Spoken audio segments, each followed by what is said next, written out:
ഭഗവതേ വാസുദേവായ. ഓം നമോ ഭഗവതേ വാസുദേവായ. ഓം നമോ ഭഗവതേ വാസുദേവായ. യെസ്, ഹരേ കൃഷ്ണ. എല്ലാവർക്കും ഒരിക്കൽ കൂടി സ്വാഗതം.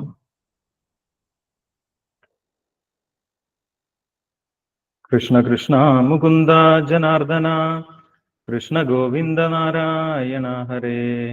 അച്യുതാനന്ദ ഗോവിന്ദ മാധവ, സച്ചിദാനന്ദ നാരായണ ഹരേ. ഹരേ കൃഷ്ണ. നമ്മൾ 4ാമത്തെ ദിവസമാണ് ജ്ഞാനപ്പാന പഠനം ചെയ്യുന്നത്. കഴിഞ്ഞ ദിവസം നമ്മൾ വായിച്ചിട്ടുണ്ടായിരുന്നത് ജ്ഞാനപ്പാനയിൽ പൂന്താനം കർമ്മഗതിയെക്കുറിച്ച് പറഞ്ഞിട്ടുണ്ടായിരുന്നു. ഒരു ജീവൻ ഈ ഭൗതിക ലോകത്തിലേക്ക് വന്നു കഴിഞ്ഞാൽ ചെയ്യുന്ന കർമ്മങ്ങളെ 3 തരമായിട്ട് പൂന്താനം വിഭജിച്ച് നമ്മൾക്ക് പറഞ്ഞു തന്നിട്ടുണ്ടായിരുന്നു. കൃഷ്ണ പ്രഭുജി, സൗണ്ട് കുറവാണല്ലോ. സൗണ്ട് കുറവ്, അത് എവിടെയാണത്തെ പ്രശ്നമാണോ? കുറവാ കേൾക്കണം. കേൾക്കാമോ? കേൾക്കുന്നുണ്ടോ?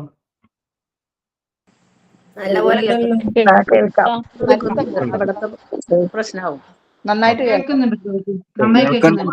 കേൾക്കുന്നുണ്ട്. Yes yes. അപ്പോൾ 3 തരം കർമ്മത്തെക്കുറിച്ച് പൂന്താനം നമ്മൾക്ക് പറഞ്ഞു തന്നിട്ടുണ്ടായിരുന്നു. പുണ്യകർമ്മങ്ങൾ, പാപകർമ്മങ്ങൾ, മിശ്രമായിട്ടുള്ള കർമ്മങ്ങൾ. ഈ 3 കർമ്മം ചെയ്താലും നമ്മൾ ഈ ഭൗതിക ലോകത്തിൽ തന്നെ ബന്ധിച്ചിരിക്കുകയാണ് എന്നുള്ള കാര്യം പറഞ്ഞിട്ടുണ്ടായിരുന്നു. അതുകൊണ്ട് ഈ 3 തരം കർമ്മങ്ങളെ എന്തായിട്ടാണ് പൂന്താനം പറഞ്ഞിട്ടുണ്ടായിരുന്നത്? ചങ്ങലകളായിട്ടാണ് പറഞ്ഞിട്ടുണ്ടായിരുന്നത്, അല്ലെ? വ്യത്യസ്ത തരത്തിലുള്ള ചങ്ങലകൾ. പൊന്നിൻ ചങ്ങലയൊന്നി പറഞ്ഞതു ഒന്നിരുമ്പു കൊണ്ടെന്നത്രേ ഭേദങ്ങൾ, രണ്ടിനാലും എടുത്തു പണി ചെയ്ത ചങ്ങലയല്ലോ മിശ്രമാം കർമ്മവും. പുണ്യമായാലും പാപമായാലും ഇനി മിശ്രമായിട്ടുള്ള കർമ്മമായാലും 3ഉം ചങ്ങല തന്നെയാണ്, നമ്മളെ ബന്ധിക്കുന്നതാണ് എന്നുള്ള കാര്യമാണ് പൂന്താനം പറഞ്ഞിട്ടുണ്ടായിരുന്നത്. അപ്പം ഈ ലോകത്തിലെ ഏറ്റവും ഉന്നതനായിട്ടുള്ള ദേവൻ, ബ്രഹ്മാവ് മുതൽ ഏറ്റവും ചെറിയ ജീവി വരെ, ഉറുമ്പായാലും ഈച്ചയായാലും ആ ചെറിയ ജീവി വരെ കർമ്മം കൊണ്ട് ബന്ധിക്കപ്പെട്ടവരാണ്. അവർക്കൊന്നും സ്വാതന്ത്ര്യമില്ല. അവരുടെ ആയുസ് തീരുന്നത് വരെ അവർ അങ്ങനെ കർമ്മം കൊണ്ട് കളിക്കണം എന്ന് പറഞ്ഞിട്ടുണ്ടായിരുന്നു. കർമ്മപാശത്തെ ലംഘിക്കുകയെന്നത് ബ്രഹ്മാവിനും ഇളതല്ല നിർണയം, ദിക്പാലന്മാരും അവണ്ണം ഓരോരോ ദിക്കുതോറും തളച്ചു കിടക്കുന്നു എന്ന് നമ്മൾ വായിച്ചിട്ടുണ്ടായിരുന്നു. പിന്നീട് സുകൃതം ചെയ്യുന്ന ആളുകൾ ഉയർന്ന ലോകത്തിലേക്ക് പോകും, പുണ്യം ചെയ്യുന്ന ആളുകൾ സ്വർഗീയ ലോകങ്ങളിലേക്ക് പോകും. അവിടെ ഇരുന്നിട്ട് പുണ്യം തീരുന്ന സമയത്ത് വീണ്ടും താഴോട്ട് തന്നെ വരുന്നു. പാപകർമ്മങ്ങൾ ചെയ്യുന്ന ആളുകൾ നരകങ്ങളിലേക്കാണ് പോകുന്നത്. അവരവിടെ പോയിട്ട് നരകീയമായിട്ടുള്ള ദുരിതങ്ങൾ അനുഭവിക്കേണ്ടി വരും എന്നുള്ള കാര്യം നമ്മൾ വായിച്ചിട്ടുണ്ടായി. യെസ്, ഇനി അതിന്റെ വിശദീകരണമാണ് പൂന്താനം പറയുന്നത്.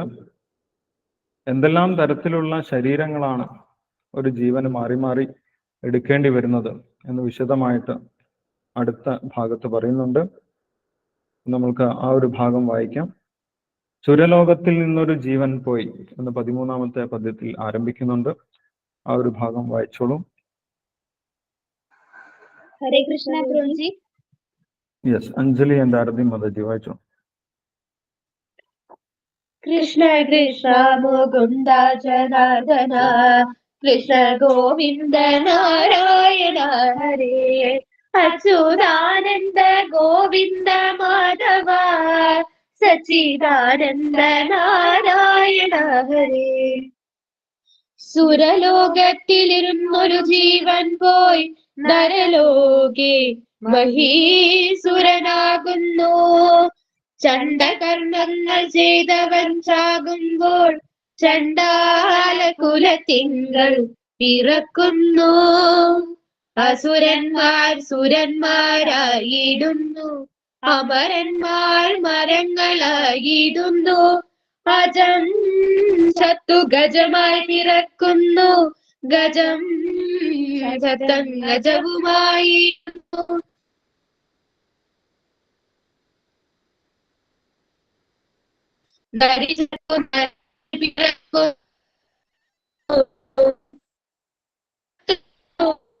പോകുന്നു കൃപ കൂടായി പീഡിപ്പിച്ചിടുന്ന നൃപൻ ചത്തു കൃമിയായി പിറക്കുന്നു. ഈശ ചത്തൊരു പൂജയായിരുന്നു ഈശ്വരന്റെ വിലാസം. Krishna Krishna Govinda Krishna Govinda Narayana Hare. Achyutananda Govinda Madhava Sachchidananda Narayana Hare. Hare Krishna Prabhuji. Hare Krishna. Thank you Anjali, Aarti and Swapna Mataji. Hare Krishna. Yes, അപ്പൊ ഇവിടെ പൂന്താനം പറയുന്നത് നമ്മൾ ഏത് ലോകത്തിൽ എത്തിക്കഴിഞ്ഞാലും അവിടെ നമുക്ക് സ്ഥിരമായിട്ട് നിൽക്കാൻ സാധിക്കില്ല എന്നുള്ളതാണ്. വ്യത്യസ്തമായിട്ടുള്ള ശരീരങ്ങൾ സ്വീകരിച്ച് വ്യത്യസ്ത ലോകങ്ങളിലേക്ക് നമ്മളെ മാറ്റപ്പെടാം എന്നുള്ള കാര്യമാണ് പറയുന്നത്.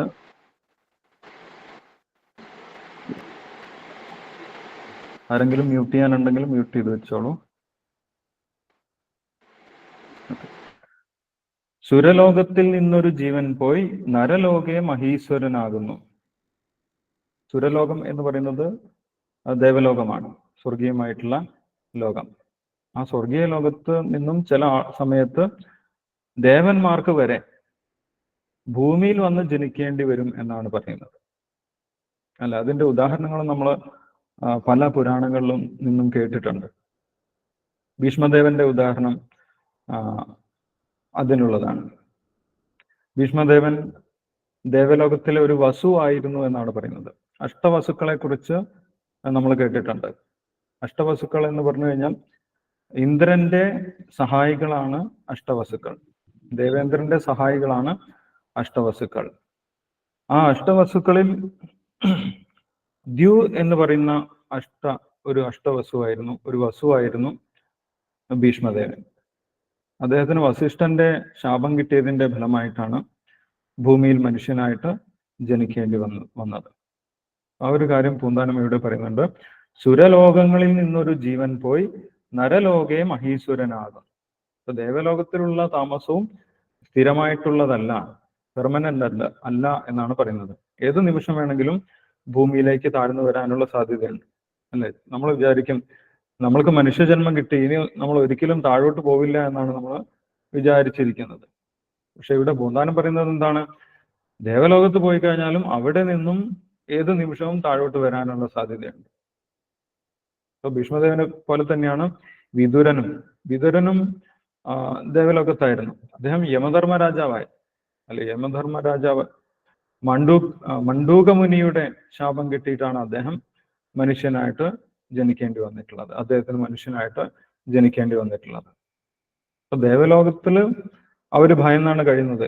ഏത് നിമിഷവും അവർക്ക് താഴോട്ട് വരേണ്ടി വരും. അവിടെ സ്ഥിരമായിട്ട് അവർക്ക് താമസിക്കാൻ സാധിക്കുന്നില്ല എന്നുള്ള കാര്യം ഇവിടെ പറയുന്നു. സുരലോകത്തിൽ നിന്നൊരു ജീവൻ പോയി നരലോകെ മഹീസുരനാകുന്നു. ചണ്ഡകർമ്മങ്ങൾ ചെയ്തവൻ ചാകുമ്പോൾ ചണ്ഡാലകുലത്തിങ്കൽ പിറക്കുന്നു. അപ്പം നമ്മൾ മനുഷ്യനായിട്ട് വന്നു, മോശം കർമ്മങ്ങളാണ് നമ്മൾ ചെയ്തതെങ്കിൽ മോശം ജന്മം നമുക്ക് കിട്ടും എന്നാണ് പറയുന്നത്.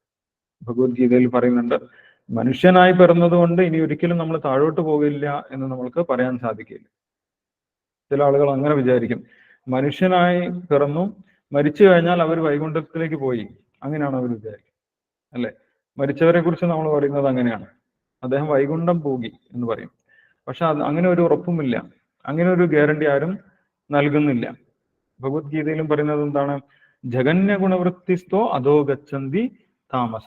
താഴ്ന്ന തരം കർമ്മങ്ങൾ ചെയ്തു കഴിഞ്ഞാൽ നമ്മൾ താഴോട്ട് പോകേണ്ടി വരും, ചിലപ്പോൾ മൃഗങ്ങളായിട്ട് പോകേണ്ടി വരും. ഇവിടെ പൂന്താനം പറയുന്നത് ചണ്ഡാല കുലത്തിൽ പിറക്കുന്നു എന്നാണ്. നമ്മൾ ശിവപുരാണത്തിൽ ഒരു കഥ വായിച്ചിട്ടുണ്ട്. ഒരു ബ്രാഹ്മണ സ്ത്രീ, അവര് ബ്രാഹ്മണ കുലത്തിൽ ജനിച്ചു, ബ്രാഹ്മണ സ്ത്രീയായിട്ട് വളർന്നു. പക്ഷെ പെട്ടെന്ന് അവർക്ക് ഒരു ആഗ്രഹമുണ്ടായി, മാംസം കഴിക്കണമെന്നുള്ള ആഗ്രഹമുണ്ടായി, അതും പശുമാംസം കഴിക്കണമെന്നുള്ള ആഗ്രഹമുണ്ടായി. ആ ആഗ്രഹം കൊണ്ട് അവരെന്ത് ചെയ്തു? ആരും അറിയാതെ പശുമാംസം കഴിച്ചു. പശുക്കുട്ടിയെ കൊന്ന് പശുമാംസം കഴിച്ചു. അതുകൊണ്ട് അവർക്ക് അടുത്ത ജന്മത്തിൽ എന്തായിട്ട് ജനിക്കേണ്ടി വന്നു? ചണ്ഡാല കുലത്തില് കുഷ്ഠരോഗം ബാധിച്ച ഒരു സ്ത്രീയായിട്ട് ജനിക്കേണ്ടി വന്നു. ആ കഥ നമ്മൾ വായിച്ചിട്ടുണ്ട്. പിന്നീട് ഭക്തി ചെയ്ത് അവർക്ക് മോക്ഷം ലഭിക്കുകയും ചെയ്തു. പക്ഷെ ബ്രാഹ്മണ കുലത്തിൽ പിറന്നിട്ടും അവർ ഭക്തി ചെയ്യാതെ ചണ്ഡാല കർമ്മങ്ങൾ ചെയ്തതുകൊണ്ട്, മാംസം കഴിച്ചത് കൊണ്ട് അവർക്ക് അടുത്ത ജന്മത്തില് കുഷ്ഠരോഗം ബാധിച്ച് ചണ്ഡാല കുലത്തിൽ ഉള്ള ഒരു സ്ത്രീയായിട്ട് ജനിക്കേണ്ടി വന്നു. അതിവിടെ പറയുന്നു, ചണ്ഡകർമ്മങ്ങൾ ചെയ്തവൻ ചാകുമ്പോൾ ചണ്ഡാല കുലത്തിങ്കൽ പിറക്കുന്നു. അസുരന്മാർ സുരന്മാരായിടുന്നു. അസുരന്മാർ വേണമെങ്കിൽ ചിലപ്പോൾ സുരന്മാരായിട്ട് മാറാം. അസുര കുടുംബത്തിൽ ജനിച്ചവർ ചിലപ്പോൾ ഭഗവാന്റെ അനുഗ്രഹം കൊണ്ട് മോക്ഷം കിട്ടി ദേവന്മാരായിട്ട് പോകാം. ഇനി അതല്ലെങ്കിൽ അസുരകുലത്തിൽ ജനിച്ച വ്യക്തികൾ ചിലപ്പോൾ ദേവന്മാരെ പോലെയുള്ള സ്വഭാവം കാണിച്ചേക്കാം. അങ്ങനെയും മാറാറുണ്ട്, അല്ലെ? പ്രഹ്ലാദ മഹാരാജാവൊക്കെ അതിന് ഉദാഹരണമാണ്. പ്രഹ്ലാദ മഹാരാജാവ് ജനിച്ചത് അസുരകുലത്തിലാണ്, പക്ഷെ അദ്ദേഹത്തിന്റെ സ്വഭാവം ദേവന്റെ സ്വഭാവമായിരുന്നു. അദ്ദേഹം ഭക്തനായിരുന്നു. അസുരന്മാർ സുരന്മാരായിടുന്നു, അമരന്മാർ മരങ്ങളായിടുന്നു. അമരന്മാർ എന്ന് പറയുന്നത് ആരാണ്? ദേവന്മാരാണ്, അല്ല? അമൃത് കുടിച്ച് അവർ അമരന്മാരായിട്ടുണ്ട്. ദേവലോകത്തിലുള്ള ദേവന്മാർ അവർ ചിലപ്പോൾ മരങ്ങളായിട്ട് മാറാം. അതിന് നമ്മൾക്ക് ഉദാഹരണം അറിയാം, അല്ലെ? അമരന്മാർ മരങ്ങളായതിന് ഉദാഹരണം അറിയാമോ? കുബേരന്റെ മക്കളല്ലേ? 16 PM. കുബേരന്റെ മണിഗ്രീവനും നളകുബേരനും കുബേരന്റെ മക്കള് നമ്മൾ ദാമോദര ലീലയിൽ കേട്ടിട്ടുണ്ട്. ദാമോദര ലീലയിൽ നമ്മൾ കേട്ടിട്ടുണ്ട്. നാരദമുനിയുടെ ശാപം കിട്ടി അവർക്ക് മരങ്ങളായിട്ട് ജനിക്കേണ്ടി വന്നു എന്ന് പറയുന്നു. അമരന്മാർ മരങ്ങളായിടുന്നു. അപ്പൊ എവിടെയും ഒരു ഗ്യാരണ്ടി ഇല്ല എന്നാണ് ഇവിടെ പൂന്താനം പറയുന്നത്. എവിടെ ഈ ലോകത്തില്, ഈ ഭൗതിക ലോകത്തില് എവിടെ പോയി കഴിഞ്ഞാലും മറ്റ് ഏത് ശരീരത്തിലേക്കും നമ്മളെ മാറ്റപ്പെടാം എന്നാണ് പറയുന്നത്. അതാണ് മായാശക്തി എന്ന് പറയുന്നത്. മായാശക്തിക്ക് നമ്മളെ എങ്ങോട്ട് വേണമെങ്കിലും എടുത്തെറിയാനുള്ള ശക്തിയുണ്ട്. അത് മായയുടെ ഒരു പ്രത്യേക ശക്തിയാണ്. അതിന്റെ വ്യത്യസ്തമായിട്ടുള്ള ഉദാഹരണങ്ങൾ ഇനി അടുത്ത ശ്ലോകങ്ങളിൽ പൂന്താനം പറയുന്നുണ്ട്. നമുക്ക് അതുകൂടി വായിക്കാം. അജം ചത്തു ഗജമായി പിറക്കുന്നു, ഗജം ചത്ത് അംഗജവുമായിടുന്നു. നരിചത്തു നരനായി പിറക്കുന്നു, നരിചത്തുടൻ ഓരിയായി പോകുന്നു. കൃപ കൂടാതെ പീഡിപ്പിച്ചിടുന്ന നൃപൻ ചത്തു കൃമിയായി പിറക്കുന്നു. ഈച്ച ചത്തൊരു പൂച്ചയായിടുന്നു, ഈശ്വരന്റെ വിലാസങ്ങളിൽ ഇങ്ങനെ.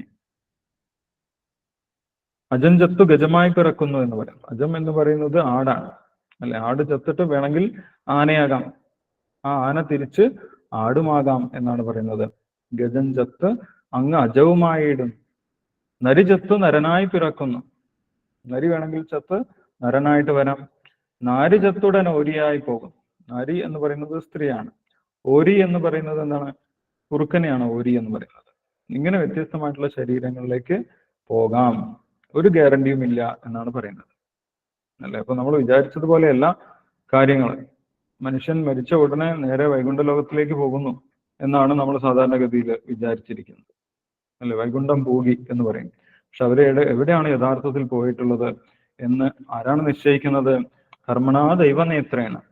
അവരുടെ കർമ്മങ്ങളും ഭഗവാന്റെ നിശ്ചയവുമാണ് അവരെങ്ങോട്ടാണ് പോകുന്നത് എന്ന് തീരുമാനിക്കുന്നത്. കൃപ കൂടാതെ പീഡിപ്പിച്ചിടുന്ന നൃപൻ ചത്തു കൃമിയായി പിറക്കുന്നു എന്ന് പറയും. നമ്മൾ മറ്റുള്ളവരെ ഉപദ്രവിക്കുന്ന സ്വഭാവമുള്ളവരാണെങ്കിൽ മറ്റുള്ളവരെ ഉപദ്രവിക്കാനുള്ള ശരീരം നമ്മൾക്ക് കിട്ടുമെന്നാണ് പറയുന്നത്, അല്ലെ? നമ്മൾക്ക് മറ്റുള്ളവരെ ഉപദ്രവിച്ചുകൊണ്ടിരിക്കണം, അങ്ങനെയാണ് ആഗ്രഹമെങ്കിൽ മറ്റുള്ളവരെ ഉപദ്രവിക്കാൻ പറ്റിയ ശരീരം നമ്മൾക്ക് കിട്ടും. ക്ഷുദ്രജീവികളായിട്ട് ജനിക്കും. ഇവിടെ പൂന്താനം പറയുന്നത് കൃമിയായിട്ട് പിറക്കുന്നു എന്നാണ്. കൃപ കൂടാതെ പീഡിപ്പിച്ചിടുന്ന നൃപൻ ചത്തു കൃമിയായി പിറക്കുന്നു. ഈച്ച ചത്തൊരു പൂച്ചയായിടുന്നു, ഈശ്വരന്റെ വിലാസങ്ങൾ ഇങ്ങനെ. ഇതെല്ലാം അൾട്ടിമേറ്റ് ആയിട്ട് തീരുമാനിക്കുന്നത് ആരാണ്? തീരുമാനമെടുക്കുന്നതാണ് ആരാണ്? ഭഗവാൻ തന്നെയാണ്, അല്ല? അത് നമ്മുടെ സ്വന്തം ഇഷ്ടപ്രകാരം അല്ല നടക്കുന്നത് എന്ന് പറയും. നമ്മൾക്ക് എന്താണ് ചെയ്യാൻ സാധിക്കുന്നത്? നമ്മൾക്ക് കർമ്മത്തിൽ മാത്രമാണ് മാറ്റം വരുത്താൻ സാധിക്കുന്നത്. ബാക്കി തീരുമാനിക്കുന്നത് ഭഗവാൻ തന്നെയാണ് എന്ന് പറയുന്നത്. ഈശ്വരന്റെ വിലാസങ്ങൾ ഇങ്ങനെ. ഇനി അടുത്തത് പൂന്താനം പറയാൻ പോകുന്നത് നമ്മുടെ വലിയൊരു ഭാഗ്യമാണ്. ഇങ്ങനെയൊക്കെ ആണെങ്കിലും നമ്മൾക്ക് വലിയൊരു അവസരം ഇപ്പോൾ ലഭിച്ചിട്ടുണ്ട്. എന്താണ് അവസരം? നമ്മൾ ഈ ഭൂമിയിൽ മനുഷ്യരായിട്ട് വന്ന് ജനിച്ചിട്ടുണ്ട്. ആ ഭൂമിയിലെ മനുഷ്യജന്മത്തിന്റെ പ്രാധാന്യം 14 ലോകങ്ങളിൽ ഭൂമിയുടെ പ്രാധാന്യമാണ് ഇനി പൂന്താനം പറയാൻ പോകുന്നത്. ഭാഗവതത്തിൽ ഇത് പറഞ്ഞിട്ടുള്ളതാണ്. അല്ലെ, നമുക്കറിയാം ഈ ഒരു ബ്രഹ്മാണ്ടം എന്ന് പറഞ്ഞു കഴിഞ്ഞാൽ 14 ലോകങ്ങളാണ്. ഭൂമിയിൽ നിന്ന് താഴോട്ട് 7 ലോകങ്ങൾ, ഭൂമി അടക്കം മുകളിലോട്ട് 7 ലോകങ്ങൾ. അല്ലെ, ഭൂമിയുടെ താഴോട്ട് അതലം, വിതലം, സുതലം, തലാതലം, മഹാതലം, രസാതലം, പാതാളം ഇങ്ങനെ പറഞ്ഞിട്ട് 7 ലോകങ്ങൾ.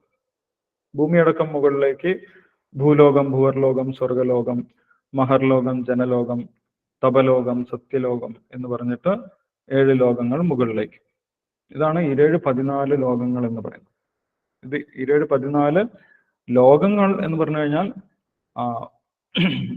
ഭൂലോകം എന്ന് പറഞ്ഞു കഴിഞ്ഞാൽ ഭൂമിയെ പോലെയുള്ള ധാരാളം ഗ്രഹങ്ങൾ.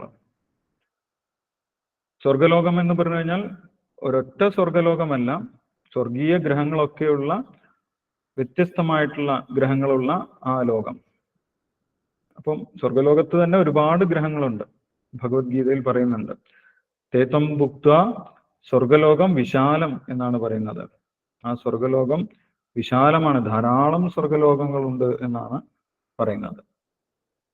അപ്പം ഈ 14 ലോകങ്ങളിൽ ഭൂമിയുടെ പ്രാധാന്യത്തിനെ കുറിച്ചാണ് അടുത്ത പദ്യത്തിൽ പൂന്താനം പറയുന്നത്. നമ്മുടെ ഭാഗ്യത്തിനെ കുറിച്ചും പറയുന്നുണ്ട്. യെസ്, അടുത്ത ഭാഗം നമുക്ക് വായിക്കാം. യെസ്, അഞ്ജലി മാതാജി വായിച്ചോളൂ. ഹരേ കൃഷ്ണ പ്രഭുജി. യെസ്. കൃഷ്ണ കൃഷ്ണ മുകുന്ദ ജനാർദ്ദന, കൃഷ്ണ ഗോവിന്ദ നാരായണ ഹരി, അച്യുതാനന്ദ ഗോവിന്ദ മാധവ സച്ചിദാനന്ദ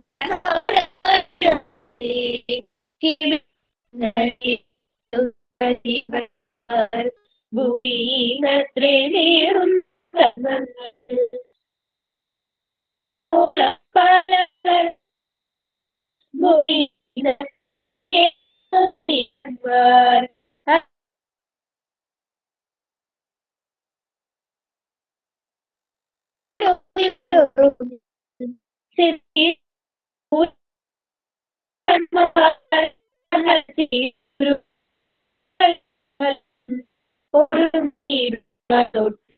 ചെല്ലുമ്പോൾ ഉടനെ വന്നു വീഴുന്നു.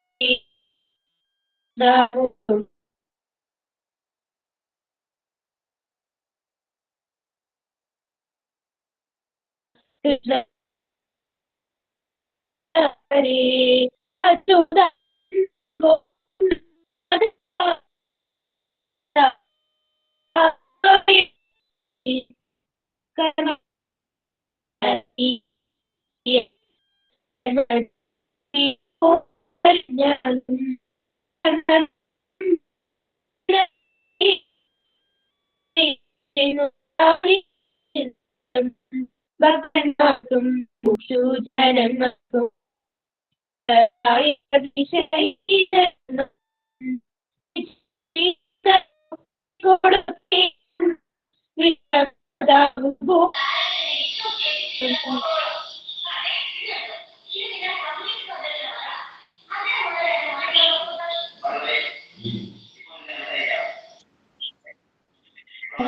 കൃഷ്ണ.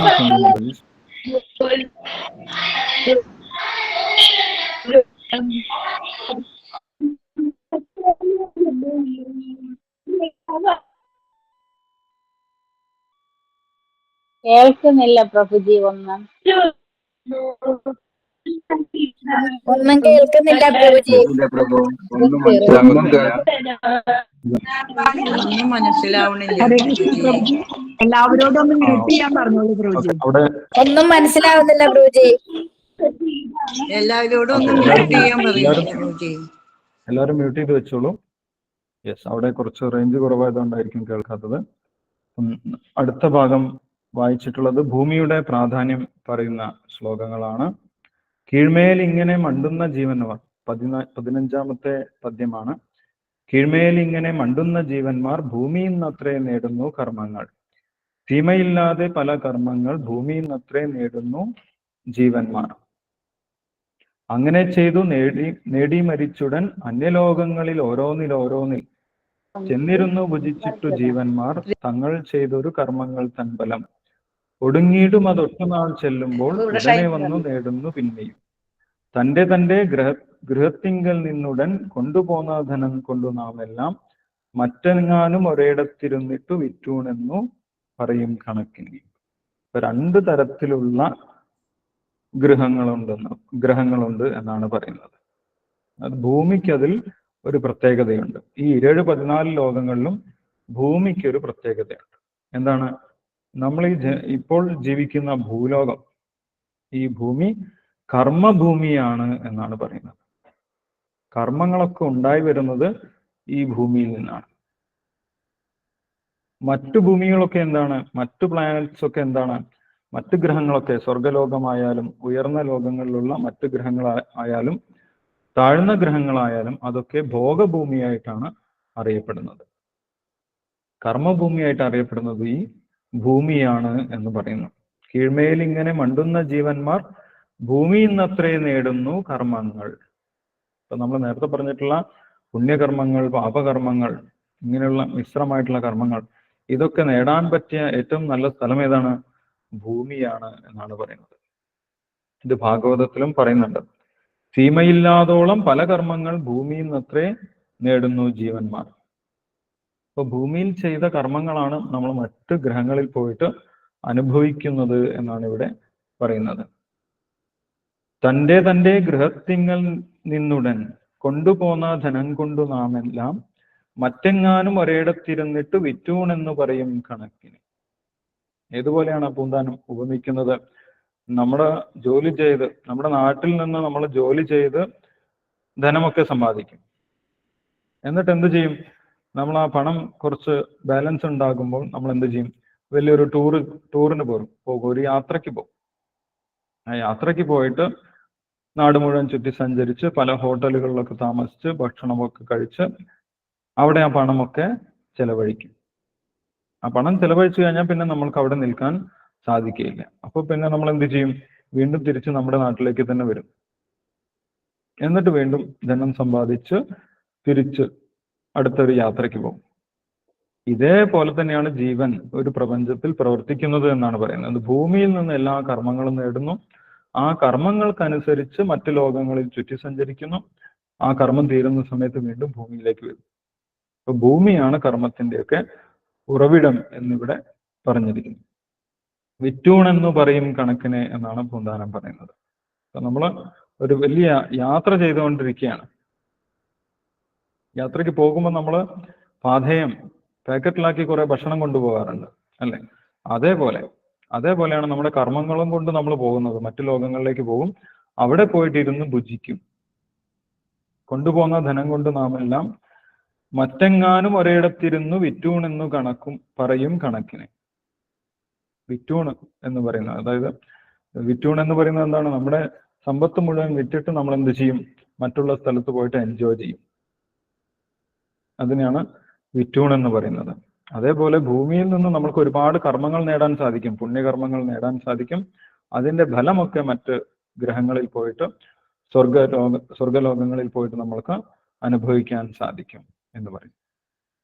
ഈ കർമ്മങ്ങളൊക്കെ നമ്മൾ ഉണ്ടാക്കുന്ന സ്ഥലമാണ് ഭൂമി എന്ന് പറയുന്നത്. അപ്പൊ ഭൂമിക്ക് പ്രത്യേകതയുണ്ട്. ഭൂമി കർമ്മഭൂമിയാണ്. ഈ ഭൂമി കർമ്മഭൂമിയാണ്. മറ്റു ഭൂമികളൊക്കെ ഭോഗഭൂമികളാണ് എന്നാണ് പറയുന്നത്. അതാണ് അടുത്ത പദ്യത്തിൽ പറയുന്നത്. കർമ്മങ്ങൾക്കു വിളഭൂമിയാകിയ ജന്മദേശമി ഭൂമി അറിഞ്ഞാലും കർമ്മനാശം വരുത്തേണമെങ്കിലും ചെമ്മേ മറ്റെങ്ങും സാധിയാ നിർണയം. കർമ്മങ്ങളൊക്കെ ഉണ്ടാകുന്നതും ഈ ഭൂമിയിൽ നിന്നാണ്. കർമ്മത്തിനെ പൂർണ്ണമായിട്ടും നമ്മൾക്ക് ഇല്ലാതാക്കി തീർക്കാൻ സാധിക്കുന്നതും ഈ ഭൂമിയിൽ വെച്ച് തന്നെയാണ് എന്ന് പറയും. അത് ഭൂമിയുടെ പ്രത്യേകതയാണ്. ഇപ്പൊ മറ്റു ഗ്രഹങ്ങളിൽ അത് പൂർണ്ണമായിട്ടും ഇല്ലാതാകുന്നില്ല. കർമ്മങ്ങൾ പൂർണ്ണമായിട്ടും മറ്റു ഗ്രഹങ്ങളിൽ വെച്ച് ഇല്ലാതാകുന്നില്ല എന്നാണ് പറയുന്നത്. അതുകൊണ്ടാണ് നേരത്തെ പറഞ്ഞത് ബ്രഹ്മാവിന് പോലും ഈസി അല്ല, ബ്രഹ്മാവിന് പോലും കർമ്മം ഇല്ലാതാക്കാൻ സാധിക്കുകയില്ല എന്ന് പറയുന്നത്. അപ്പം അതുകൊണ്ട് ഭാഗവതത്തിൽ പറയുന്നുണ്ട്, ദേവന്മാർ പോലും ഈ ഭൂമിയിൽ വന്ന് ജനിക്കാൻ ആഗ്രഹിക്കുന്നു എന്നാണ് പറയുന്നത്. പ്രത്യേകിച്ചും ഭൂമിയിൽ, ഭൂമിയിൽ തന്നെ ഭാരതവർഷത്തിൽ വന്ന് ജനിക്കാൻ വേണ്ടി, അതും മനുഷ്യരായിട്ട് ജനിക്കാൻ വേണ്ടിയിട്ട് അവര് പ്രാർത്ഥിക്കുന്നുണ്ട് എന്ന് പറയും. കാരണം ഈ ഭാരതഭൂമിയിൽ വന്ന് നമ്മൾക്ക് എല്ലാ കർമ്മങ്ങളും ഇല്ലാതാക്കാൻ സാധിക്കും. പൂർണ്ണമായിട്ടും കർമ്മങ്ങൾ ഇല്ലാതാക്കി ഭഗവാന്റെ അടുത്തേക്ക് തിരിച്ചു പോകാൻ സാധിക്കും. അതിന് ഏറ്റവും അനുയോജ്യമായിട്ടുള്ള സ്ഥലം ഈ പ്രപഞ്ചത്തിൽ, മുഴുവൻ പ്രപഞ്ചം എടുത്തു നോക്കിക്കഴിഞ്ഞാൽ ഇത് ഭൂമിയാണ് എന്ന് പറയും. ഭൂമിക്ക് അത്രയും പ്രാധാന്യമുണ്ട്. നമ്മൾക്ക് ഭൂമിയിൽ മനുഷ്യജന്മം കിട്ടി, അതിന്റെ പ്രാധാന്യം മനസ്സിലാക്കിയിട്ടില്ലെങ്കിൽ ആ മനുഷ്യജന്മം മുഴുവൻ അത് പാഴായി പോകുമെന്നാണ് പറയുന്നത്. ഭൂമിയുടെ പ്രാധാന്യമാണ് ഇവിടെ പൂന്താനം നമ്മൾക്ക് പറഞ്ഞു തരുന്നത്. ഇനി ഭൂമിയിൽ നിന്ന് ഏത് തരം കർമ്മം വേണമെങ്കിലും നമ്മൾക്ക് നേടാൻ സാധിക്കും എന്ന് ആ 17ാമത്തെ പദ്യത്തിൽ പറയുന്നു.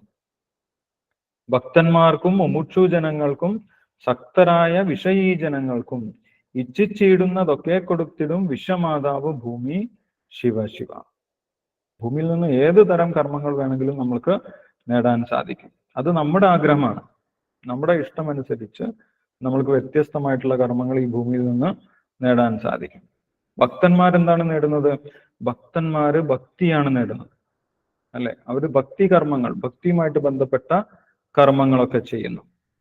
ഭക്തന്മാർക്കും മുമുക്ഷു ജനങ്ങൾക്കും, മുമുക്ഷു ജനം എന്ന് പറഞ്ഞു കഴിഞ്ഞാൽ എന്താണ്? മോക്ഷം ആഗ്രഹിക്കുന്ന ആളുകൾ, ഈ ഭൗതിക ലോകത്തിൽ നിന്നും രക്ഷപ്പെടണം എന്ന് ആഗ്രഹിക്കുന്ന ആളുകൾ. അവരെങ്ങനെയാണ് മോക്ഷം നേടുന്നത്?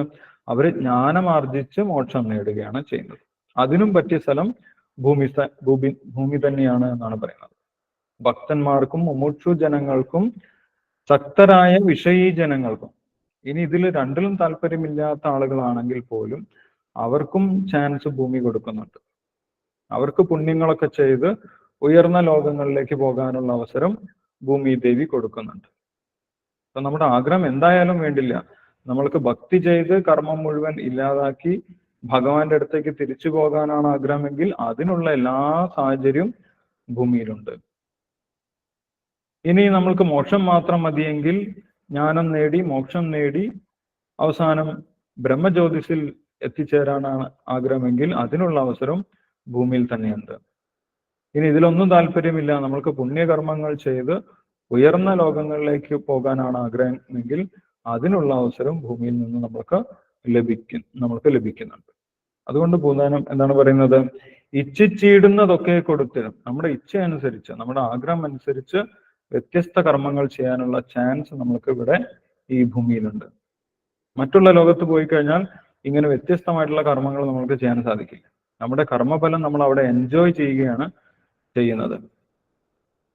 ഭൂമിയിലാണ് ഈ കർമ്മങ്ങളൊക്കെ ഇല്ലാതാക്കാനുള്ള അവസരം എന്ന് പറഞ്ഞിരിക്കുന്നു. ഇച്ഛിച്ചിടുന്നതൊക്കെ കൊടുത്തിടും വിശ്വമാതാവ് ഭൂമി ശിവ ശിവ. കാരണം എന്താണ്? ഈ ഭൂമിയാണ് വിശ്വമാതാവ് എന്ന് പറയുന്നത്. വിശ്വമാതാവ് എന്ന് പറയാൻ കാരണം ഭഗവാന്റെ തന്നെ പത്നിയായിട്ടാണ് ഭൂമി ദേവി അറിയപ്പെടുന്നത്. ഭഗവാന്റെ പത്നിയാണ് ഭൂമി ദേവി. അതാണ് ഭൂമി ദേവിയുടെ പ്രത്യേകത. വിശ്വമാതാവ് ഭൂമി ശിവ ശിവ. അപ്പൊ നമ്മൾ ജനിച്ചിട്ടുള്ള ഈ ഭൂമി ഒരു സാധാരണ സ്ഥലമല്ല, ഭഗവാന്റെ തന്നെ പത്നിയാണ് ഭൂമി ദേവി എന്ന് പറയുന്നത്. അതുകൊണ്ടാണ് ഈ ഭൂമി ദേവിയെ സംരക്ഷിക്കുന്നതിനായിട്ട് ഭഗവാൻ വ്യത്യസ്തമായിട്ടുള്ള അവതാരങ്ങൾ എടുക്കുന്നത്.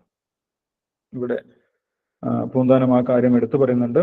അവനീതല പാലനത്തിനല്ലോ അവതാരങ്ങളും പലതോർക്കുമ്പോൾ. ഈ ഭൂമിയെ സംരക്ഷിക്കാൻ വേണ്ടിയിട്ടാണ് ഭഗവാൻ വ്യത്യസ്തമായിട്ടുള്ള അവതാരങ്ങൾ എടുത്തത്. നമ്മൾക്ക് ഭാഗവതത്തിൽ നിന്ന് അത് കാണാൻ സാധിക്കും. ഭൂമിദേവി ഈ പ്രപഞ്ചത്തിന്റെ താഴെയുള്ള ഗർഭോദക സമുദ്രത്തിൽ താന്നുപോയ സമയത്ത് ഭഗവാൻ വരാഹ മൂർത്തിയായിട്ട് അവതരിച്ചു. ഭൂമിദേവിയെ വീണ്ടും ഉയർത്തി അതിന്റെ സ്ഥാനത്ത് കൊണ്ടുവച്ചു. പിന്നീട് ഭൂമിദേവി പ്രാർത്ഥിച്ച സമയത്താണ്, അസുരന്മാർ ഭൂമിയിൽ കൂടിയ സമയത്താണ് ഭൂമിദേവി പ്രത്യേകം പോയി പ്രാർത്ഥിച്ചു, ബ്രഹ്മാവിനോട് പറഞ്ഞു. ബ്രഹ്മാവും ഭൂമിദേവിയും മറ്റു ദേവന്മാരും എല്ലാവരും കൂടി പാലാഴി തീരത്ത് പോയി പ്രാർത്ഥിച്ച സമയത്താണ്, ഭഗവാനോട് പ്രാർത്ഥിച്ച സമയത്താണ് ഭഗവാൻ പറഞ്ഞത്, ഭഗവാൻ സ്വയം അവതരിക്കുന്നുണ്ട് എന്നുള്ള കാര്യം. പരമപുരുഷനായിട്ടുള്ള ശ്രീകൃഷ്ണ ഭഗവാനായിട്ട് സ്വയം ഭഗവാൻ അവതരിക്കുന്നുണ്ട്. ഭഗവാൻ നേരിട്ട് വന്നു ഈ ഭൂമിദേവിയെ സംരക്ഷിക്കുന്നതിന് വേണ്ടിയിട്ട്. കാരണം ഭൂമിദേവി ഭഗവാന്റെ പത്നിയാണ്, വിഷ്ണുവിന്റെ പത്നിയാണ് ഭൂമിദേവി. അങ്ങനെയുള്ള ഭൂമിദേവിയിൽ മനുഷ്യജന്മം ലഭിക്കുന്നത് വലിയ ഭാഗ്യമാണ് എന്ന് ദേവന്മാരൊക്കെ ഭാഗവതത്തിൽ പറയുന്നതായിട്ട് രേഖപ്പെടുത്തിയിട്ടുണ്ട്. അഞ്ചാമത്തെ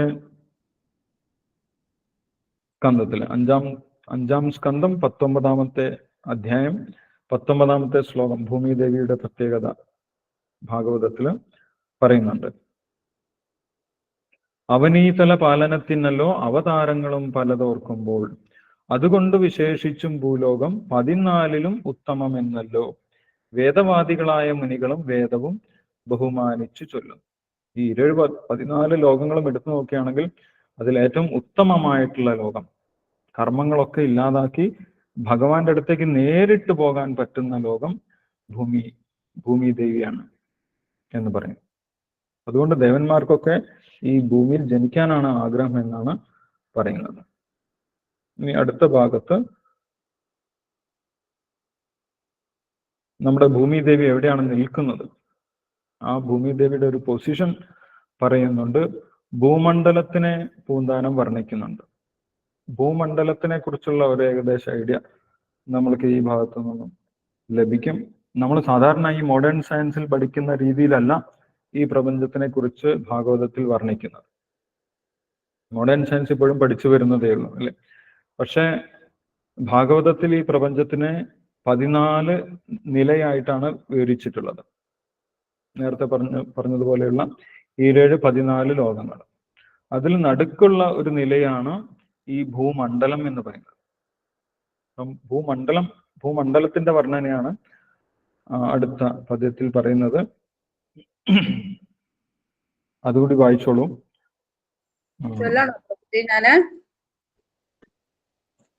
യെസ്, അഞ്ജലി മാതാജി അവിടെ റേഞ്ച് ക്ലിയർ ആണോ?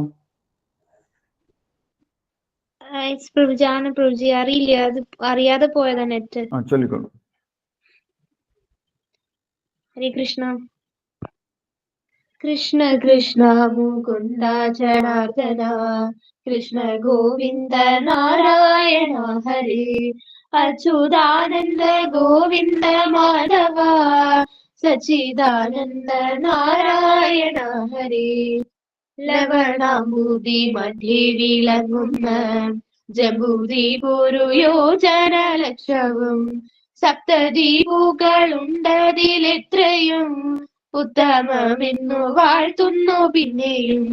ഭൂപത്മത്തിനു കർണികയായിട്ടു ഭൂതരേന്ദ്രനത്തില്ലല്ലോ നിൽക്കുന്നു, ഇതിൽ 9 ഖണ്ഡങ്ങളുണ്ടല്ലോ അതിരുത്തമം ഭാരതഭൂതലം. സമ്മതരായ മാമുനി ശ്രേഷ്ഠന്മാർ കർമ്മക്ഷേത്രമെന്നല്ലോ പറയുന്നു. കർമ്മബീജമതീനു മുളയ്ക്കേണ്ടു ബ്രഹ്മലോകത്തിരിക്കുന്ന മക്കൾക്കും, കർമ്മബീജം വരട്ടിക്കളഞ്ഞുടൻ ജന്മനാശം വരുത്തേണമെങ്കിലും, ഭാരതമായ ഗണ്ഡമൊഴിഞ്ഞുള്ള പാരിലെങ്ങുമെഴുതല്ല നിർണയം. അത്ര മുഖ്യമായുള്ളൊരു ഭാരതം ഇപ്രദേശമെന്നെല്ലാവരും ഓർക്കണം. Krishna Krishna Mukunda Janardana, Krishna Govinda Narayana Hare, Achyutananda Govinda Madhava, Sachchidananda Narayana Hare. Hare Krishna Prabhuji. Hare Krishna. Thank you Anjali and Bharati Mataji. Hare Krishna. ഇവിടെ പൂന്താനം ഭാരതഭൂമിയുടെ പ്രാധാന്യമാണ് പറയുന്നത്. നമ്മൾ ജനിച്ചിട്ടുള്ള ഈ ഭാരതഭൂമി അതൊരു സാധാരണ സ്ഥലമല്ല. ഈ മുഴുവൻ പ്രപഞ്ചം എടുത്തു നോക്കിക്കഴിഞ്ഞാൽ അതിലേറ്റവും പ്രധാനപ്പെട്ട ഒരു സ്ഥലമാണ് ഈ ഭാരതം എന്നാണ് പറയുന്നത്. അതെവിടെയാണ് സ്ഥിതി ചെയ്യുന്നത്, അതിന്റെ ലൊക്കേഷനാണ് ഇവിടെ പൂന്താനം പറയുന്നത്. അല്ലെ, നമ്മൾ ഈ ഗൂഗിൾ മാപ്പിൽ ലൊക്കേഷൻ പറയാറുണ്ട്, അതിന്റെ സ്ഥലം, നമ്മൾ എവിടെയാണ് നിൽക്കുന്നത് എന്നുള്ള കാര്യം. അതേപോലെ ഈ ഭൂമണ്ഡലത്തിൽ നമ്മൾ എവിടെയാണ് നിൽക്കുന്നത് എന്നുള്ള ഒരു പൊസിഷനാണ് ഇവിടെ പറയുന്നത്. 20ാമത്തെ പദ്യത്തിൽ ലവണാംബുതി മധ്യേ വിളങ്ങുന്ന ജംബൂദ്വീപൊരു യോജന ലക്ഷവും എന്ന് പറയുന്നു. മുഴുവൻ ഭൂമണ്ഡലം അതിനെ 7 ദ്വീപുകളായിട്ടും 7 സമുദ്രങ്ങളായിട്ടും തിരിച്ചിട്ടുണ്ട് എന്ന് പറയും. അപ്പൊ ഭൂമണ്ഡലം എന്ന് കേൾക്കുന്ന സമയത്ത് നമ്മൾ വിചാരിക്കുന്നത് ഈ ഭൂമിയുടെ ഉപരിതലം എന്നാണ് നമ്മൾ വിചാരിക്കുക. പക്ഷെ അങ്ങനെയല്ല യഥാർത്ഥത്തിൽ. ഭൂമിയുടെ ഉപരിതലത്തിനെ കുറിച്ചല്ല ഇവിടെ പറയുന്നത്. ഈ 14 ലോകങ്ങളും 14 ലെയേഴ്സ് ആണ്. അതിലൊരു ലെയറാണ്, അല്ലെങ്കിൽ അതിലൊരു നിലയാണ് ഈ ഭൂമണ്ഡലം എന്ന് പറയുന്നത്. ഈ ഭൂമണ്ഡലത്തിൽ ഒരുപാട് ഗ്രഹങ്ങളുണ്ട്. ഭൂമിയെ പോലെയുള്ള ഒരുപാട് ഗ്രഹങ്ങളുണ്ട്. ഭൂമി അതിൽ ചെറിയൊരു ഗ്രഹം മാത്രമാണ്.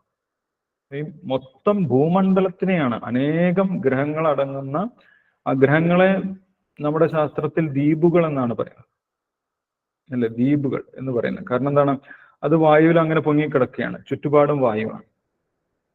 അങ്ങനെയുള്ള ഗ്രഹങ്ങളെ ദ്വീപുകൾ എന്നാണ് പറയുന്നത്. അപ്പൊ അനേക ഗ്രഹങ്ങളുള്ള ഈ ഭൂമണ്ഡലത്തിനെയാണ് 7 ദ്വീപുകളും 7 സമുദ്രങ്ങളുമായിട്ട് തിരിച്ചിട്ടുള്ളത്. ഭൂമിയുടെ തരംതിരിവല്ല ഇവിടെ പറയുന്നത്. അതില് ഏറ്റവും നടുക്കുള്ള ദ്വീപാണ് ജംബൂദ്വീപ് എന്ന് പറയുന്നത്. ആ ഒരു ജംബൂദ്വീപിനെ കുറിച്ചാണ് ഇവിടെ പൂന്താനം പറയുന്നത്. ലവണാംബുതി മധ്യേ വിളങ്ങുന്ന ജംബൂദ്വീപ് ഒരു യോജന ലക്ഷവും. ജംബൂദ്വീപിനെ കുറിച്ചും പറഞ്ഞിട്ടുണ്ട്, അതിന്റെ ഡയമീറ്ററും പറഞ്ഞിട്ടുണ്ട്, അതിന്റെ വീതിയും പറഞ്ഞിട്ടുണ്ട്. ഒരു യോജന ലക്ഷമാണ് അതിന്റെ വീതി എന്ന് പറഞ്ഞിട്ടുണ്ട്. അതിന്റെ ചുറ്റുപാടും എന്താണ്? അതിന്റെ ചുറ്റുപാടും ലവണ സമുദ്രമാണ്, അല്ലെങ്കിൽ ക്ഷാര സമുദ്രമാണ് എന്നാണ് പറയുന്നത്. അപ്പൊ ഇങ്ങനെ ജംബൂദ്വീപിനെ പോലെ ആകെ 7 ദ്വീപുകളുണ്ട് എന്നാണ് പറയുന്നത്. വട്ടം വട്ടമായിട്ട് നമ്മൾക്ക് ഇങ്ങനെ കാണാൻ സാധിക്കും. നടുക്ക് ജംബൂദ്വീപ്, അതിന്റെ ചുറ്റും ക്ഷാരസമുദ്രം, അതിന്റെ പുറമെ പ്ലക്ഷദ്വീപ്, ജംബൂദ്വീപിന്റെ പുറമെ പ്ലക്ഷദ്വീപ് ഉണ്ട്. അതിനും പുറമെ ശാൽമലി ദ്വീപ്, ശാൽമലി ദ്വീപിന്റെ പുറമെ കുശദ്വീപ്, കുശദ്വീപിന് പുറമെ ക്രൗഞ്ചദ്വീപ്, ക്രൗഞ്ചദ്വീപിന് പുറമെ ശാഖദ്വീപ്, ശാഖദ്വീപിന് പുറമെ പുഷ്കരദ്വീപ്. ഇങ്ങനെ 7 ദ്വീപുകളാണ് ഈ ഭൂമണ്ഡലത്തിൽ ഉള്ളത് എന്നാണ് പറയുന്നത്. ഭൂമിയിലുള്ള ദ്വീപുകളല്ല, ഭൂമണ്ഡലത്തിലുള്ള ദ്വീപുകളാണ്. മൊത്തം ഭൂമണ്ഡലത്തിലെ ദ്വീപുകളെ കുറിച്ചാണ് പറഞ്ഞത്. 7 ദ്വീപുകൾ: ജംബൂദ്വീപ്, പ്ലക്ഷദ്വീപ്, ശാൽമലി ദ്വീപ്, കുശദ്വീപ്, ക്രൗഞ്ചദ്വീപ്, ശാഖദ്വീപ്, പുഷ്കരദ്വീപ്. ഇങ്ങനെ 7 ദ്വീപുകൾ.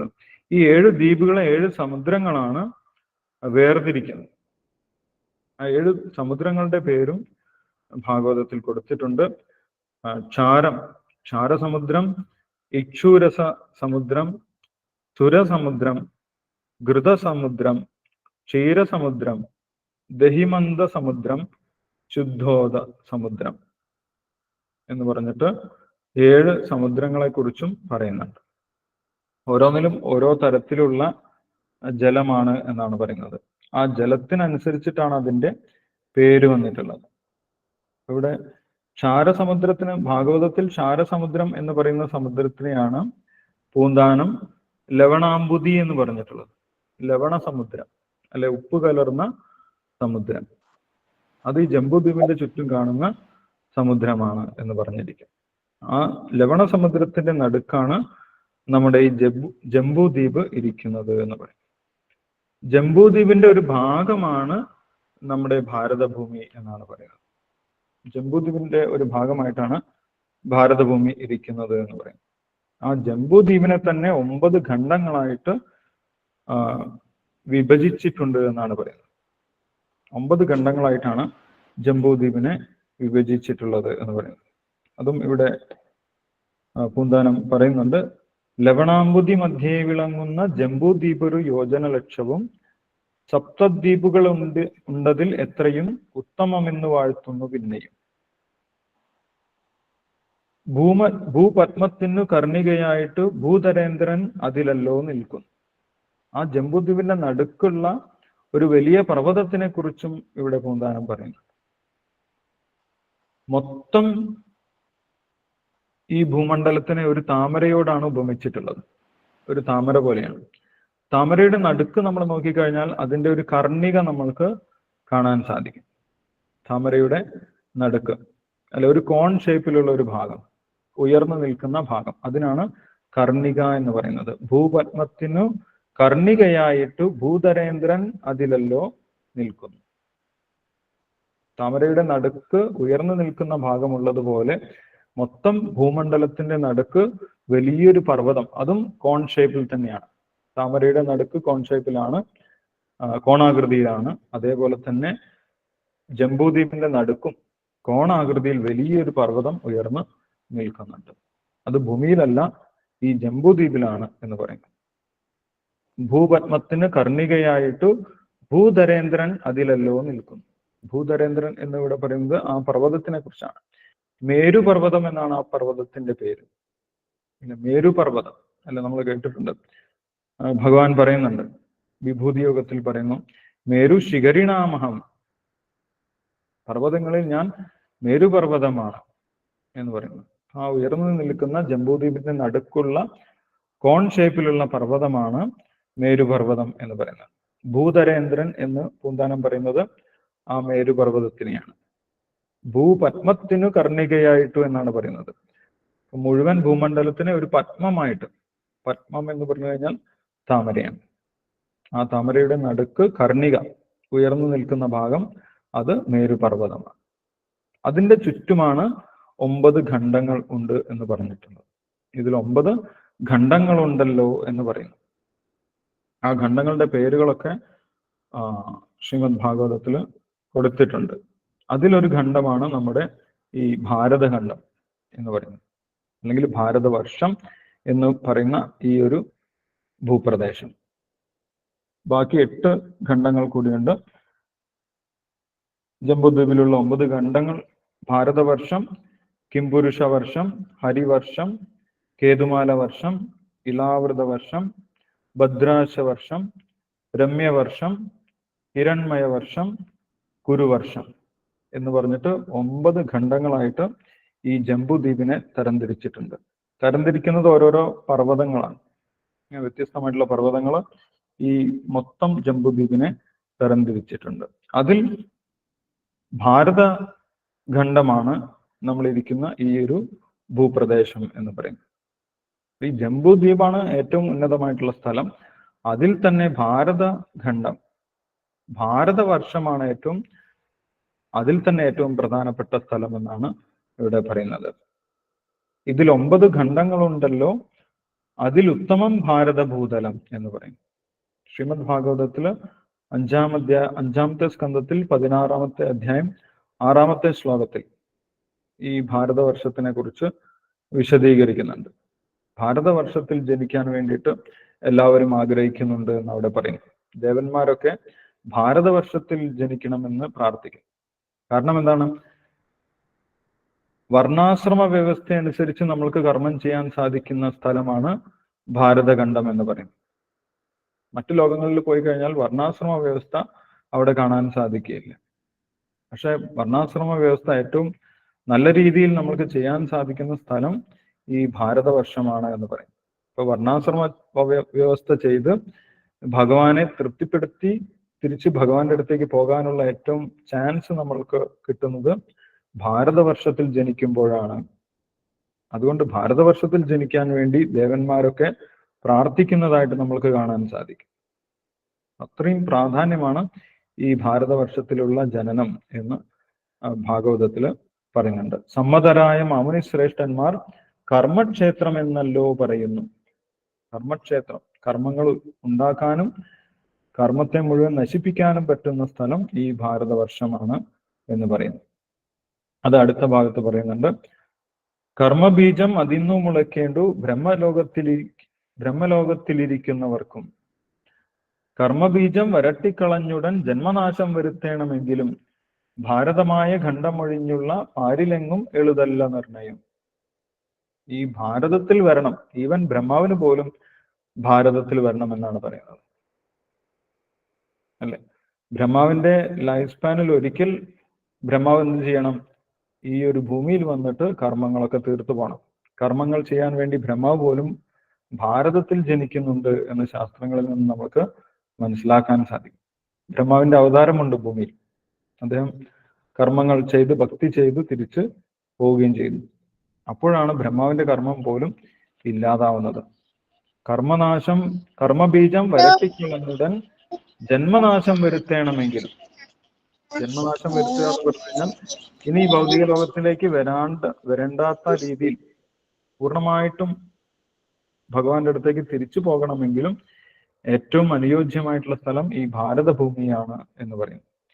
ഭാരതമായ ഖണ്ഡമൊഴിഞ്ഞുള്ള പാരിലെങ്ങും എളുതല്ല നിർണയം.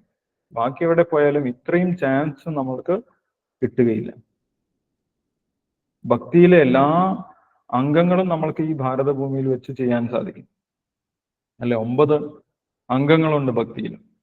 ശ്രവണം, കീർത്തനം, വിഷ്ണു സ്മരണം, അർച്ചനം, വന്ദനം, ദാസ്യം, സാഖ്യം, പാദസേവനം, ആത്മനിവേദനം എന്ന് പറഞ്ഞിട്ട് 9 അംഗങ്ങൾ. ഈ 9 അംഗങ്ങളും ധാരാളമായിട്ട് ചെയ്യാനുള്ള അവസരം നമ്മൾക്ക് ഈ ഭാരതഭൂമിയിൽ ജനിക്കും. ഭാരതഭൂമിയിൽ ജനിച്ചവരെല്ലാവരും വലിയ പുണ്യാത്മാക്കളാണ് എന്ന് പറയുന്നു. സാധാരണഗതിയിൽ നമ്മൾക്ക് എത്ര എളുപ്പത്തിൽ ഭാരതഭൂമിയിൽ ജനനം ലഭിക്കുകയില്ല എന്നാണ് പറയുന്നത്. കർമ്മബീജം വരട്ടിക്കളഞ്ഞുടൻ ജന്മനാശം വരുത്തേണമെങ്കിലും ഭാരതമായ ഖണ്ഡമൊഴിഞ്ഞുള്ള പാരിലെങ്ങും എളുതല്ല നിർണയം. അത്ര മുഖ്യമായുള്ളൊരു ഭാരതം ഈ പ്രദേശം എന്നെല്ലാരും ഓർക്കണം. ഈ ഭാരതത്തിന്റെ പ്രാധാന്യം നമ്മൾ അറിയാതെ പോകരുത് എന്നാണ് പറയുന്നത്. ഭാരതത്തിൽ നമുക്ക് ജന്മം ലഭിച്ചു. ദേവന്മാർ പോലും ആഗ്രഹിക്കുന്ന ഈ ഭാരതഭൂമിയിൽ നമ്മൾക്ക് ജനനം കിട്ടി. എത്രയോ കോടി ജന്മങ്ങളിലെ പുണ്യത്തിന്റെ ഫലമായിട്ടാണ്. പൂർവജന്മങ്ങളിൽ നമ്മൾ യജ്ഞം, ദാനം, തപസ്, വേദപഠനം, തീർത്ഥാടനം ഇങ്ങനെയുള്ള എല്ലാ ശുദ്ധീകരണ പ്രക്രിയകളും ചെയ്തത് കൊണ്ടാണ് നമുക്ക് അവസാനം ഈ ഭാരതവർഷത്തിൽ വന്ന് ജനിക്കാനുള്ള അവസരം ലഭിച്ചിട്ടുള്ളത്. അല്ലാതെ അത്ര എളുപ്പത്തിൽ മനുഷ്യജന്മം ഭാരതഖണ്ഡത്തിൽ കിട്ടുന്നില്ല എന്നാണ് പറയുന്നത്. ആ ഭാരതഖണ്ഡത്തിന്റെ വലിപ്പത്തിനെ കുറിച്ചാണ് ഇവിടെ പൂന്താനം പറഞ്ഞിട്ടുള്ളത്. ഓക്കെ, ഇനി അടുത്ത ഭാഗത്ത് ഈ കലിയുഗത്തിന്റെ പ്രത്യേകതയും പറയുന്നുണ്ട്. കലിയുഗം വളരെ നല്ലതാണ് എന്നുള്ള കാര്യം പൂന്താനം നമ്മൾക്ക് പറഞ്ഞു തരുന്നുണ്ട്. അത് നമ്മൾക്ക് അടുത്ത ദിവസം നോക്കാം. ഇന്ന് നമ്മൾ വായിച്ചിട്ടുള്ളതിൽ എന്തെങ്കിലും സംശയങ്ങളുണ്ടെങ്കിൽ ഇപ്പൊ നമ്മൾക്ക് ഡിസ്കസ് ചെയ്യാം. ഹരേ കൃഷ്ണ. ഹരേ കൃഷ്ണ പ്രഭുജി, സാരപ്പണ. ഹരേ കൃഷ്ണ. ആ ക്ഷീരോദയം പറഞ്ഞില്ലേ പ്രഭുജി? ഹരേ കൃഷ്ണ. അതിലെന്താ പാൽക്കടലിൽ നിന്നൊക്കെ നമ്മൾ പറയണ അതാണോ? എന്താന്നൊന്ന് വ്യക്താക്കി തരുമോ പ്രഭുജി? ഹരേ കൃഷ്ണ. ക്ഷീര സമുദ്രം എന്ന് പറഞ്ഞത് ഭഗവാൻ ശയിക്കുന്ന പാലാഴിയല്ല, ഇത് ഭൂമണ്ഡലത്തിലുള്ള ഒരു സമുദ്രമാണ്, അല്ലെ? ക്ഷീരസമുദ്രമുള്ളത് പാലാഴി വേറെയാണ്. ബ്രഹ്മലോകത്തിന്റെ ഉപരിയായിട്ടാണ് പാലാഴി സ്ഥിതി ചെയ്യുന്നത്. ഇവിടെ പറയുന്നത് ഭൂമണ്ഡലത്തിലുള്ള 7 സമുദ്രങ്ങളെ കുറിച്ചാണ്. അതിലും ഒരു പാൽ കൊണ്ടുള്ള സമുദ്രമുണ്ട് എന്ന് പറയുന്നത്, അത് വേറെയാണ്. ഹരേ കൃഷ്ണ പ്രഭുജി, സാരപ്പണ മനസ്സിലായി പ്രഭുജി. ഹരേ കൃഷ്ണ. ഹരേ കൃഷ്ണ. ഹരേ കൃഷ്ണ പ്രഭുജി. സുജിത് പ്രഭുജി പറഞ്ഞു. പ്രഭുജി, ഭൂമണ്ഡലം എന്ന് പറയുന്നത് ഈ 14 ലോകങ്ങളും